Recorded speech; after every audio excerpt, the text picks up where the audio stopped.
কি খাদ্য আর কীটনাশক পেলে মরিচ গাছ অ্যাফিড পোকার হাত থেকে রক্ষা পাবে, পাতা কুঁকড়ে যাওয়ার হাত থেকে রক্ষা পাবে, ভুরি ভুরি কাঁচা মরিচ হবে, ফুল ফল দিয়ে গাছ একেবারে ভরে থাকবে, গাছের পাতাগুলি যেন একেবারে সবুজ গ্রিন থাকবে। কথা এবং কাজের মিল থাকবে।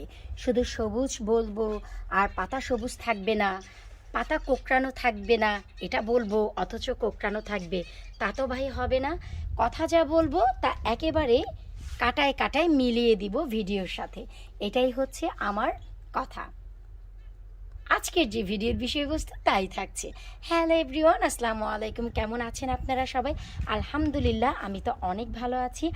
আজ আপনাদের সাথে যে ভিডিওটি শেয়ার করতে যাচ্ছি তার বিষয়বস্তুই হচ্ছে আমাদের গাছের, মরিচ গাছের পাতাকে অ্যাফিড পোকার হাত থেকে আপনারা কিভাবে রক্ষা করবেন এবং গাছে অনেক বেশি মরিচ কিভাবে ধরাবেন আর এত বেশি ডার্ক গ্রিন থাকবে কিভাবে। আমি একটু দেখাচ্ছি, একেবারে নিচ থেকে নিয়ে ঝাঁকে ঝাঁকে মরিচ এসেছে। জাতের মরিচ ভাই প্রতিদিন স্বামী একটি দুটি করে পেরে পেরে খায়। আর আমি যে টেকনিক শিখিয়ে দিয়েছি সেই কাজটি করে, একটু এসে প্রেস করে দেখে কোন মরিচটি অনেক বেশি শক্ত।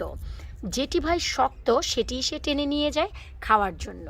এই যে দেখুন, মরিচ গাছে মরিচ এসেছে ভুরি ভুরি, আল্লাহর অশেষ মেহেরবানি।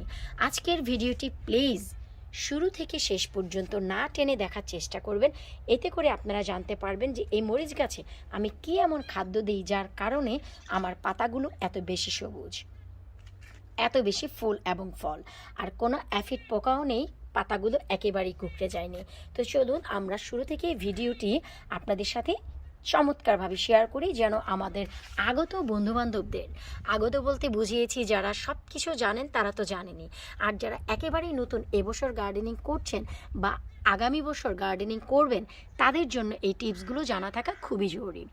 ফার্স্ট অফ অল, আমি যে কাজটি করেছি, একেবারে নিচের দিকে দেখবেন আমার গোড়ার দিকে কিন্তু কোনো প্রকারের পাতা নেই এবং এক্সট্রা কোনো ব্রাঞ্চ নেই, একেবারে 4 ইঞ্চি পর্যন্ত ফাঁকা আছে।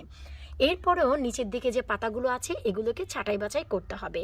সো এই কাজটি খুব জরুরি। এই তো দেখুন, শুরুতে গাছে পাতা একেবারে ভুরি ভুরি দেখেছেন, তো আমি বেশ কিছুটা পাতা এই যে দেখুন ছাঁটাই করে নিয়েছি।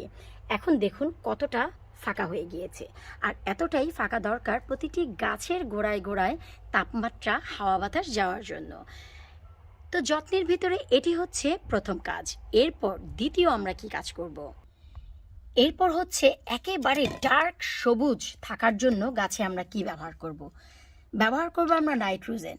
যেসব খাদ্যে, যেসব সারে নাইট্রোজেন রয়েছে আমরা সে খাবারই ব্যবহার করব। আর তা হচ্ছে চা পাতা আর চাল ধোয়া, ডাল ধোয়ার পানি। প্রচুর পরিমাণে নাইট্রোজেন রয়েছে, যার কারণে আপনার এই গাছকে বুস্ট করবে।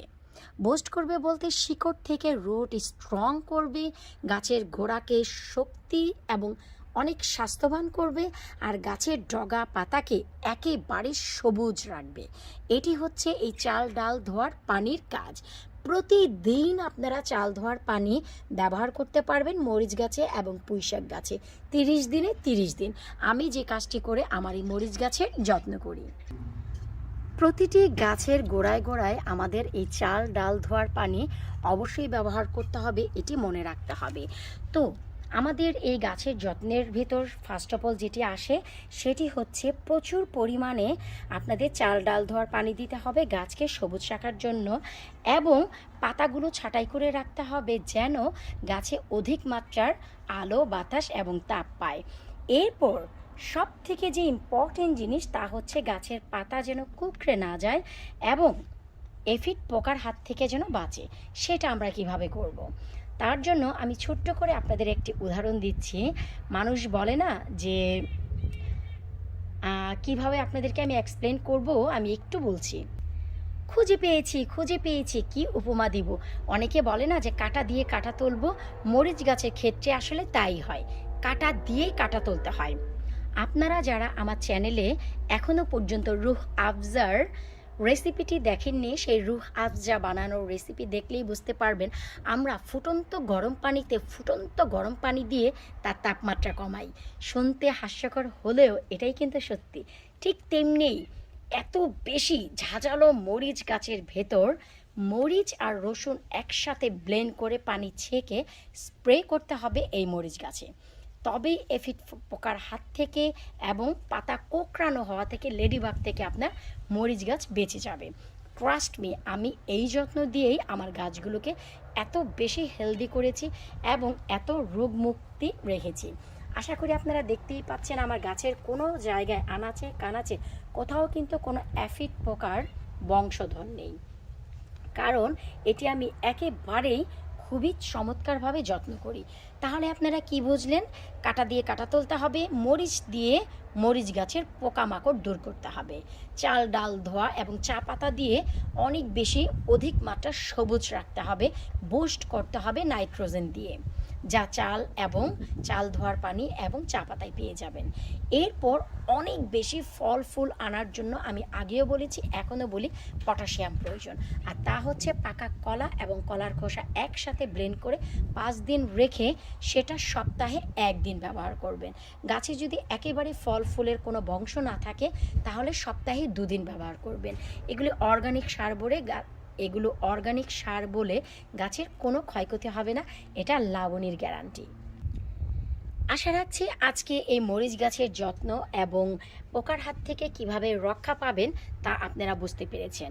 ভাইরে, কাঁটা দিয়ে কাঁটা তুলতে হবে, এটাই হচ্ছে আমার কথা। আপনারা যারা রুহ আফজার ভিডিওটি দেখেননি, প্লিজ একবার গিয়ে দেখে আসবেন, তাহলেই বুঝবেন আমি ফুটন্ত গরম পানিতে ফুটন্ত গরম পানি দিয়ে কিভাবে তার তাপমাত্রা ব্যালেন্স করি। ঠিক সেভাবেই এই মরিচ দিয়ে মরিচ গাছে বসা পোকামাকড়কেও রক্ষা করব, যা আমি বরাবরই করি। একেবারেই যারা নতুন, আশা রাখছি তাদের জন্য এই ভিডিওটি অনেক উপকারে লাগবে। বিদায় নিচ্ছি আজকের মতো, পরবর্তী ভিডিও নিয়ে আবারও হাজির হয়ে যাব। আল্লাহ হাফিজ।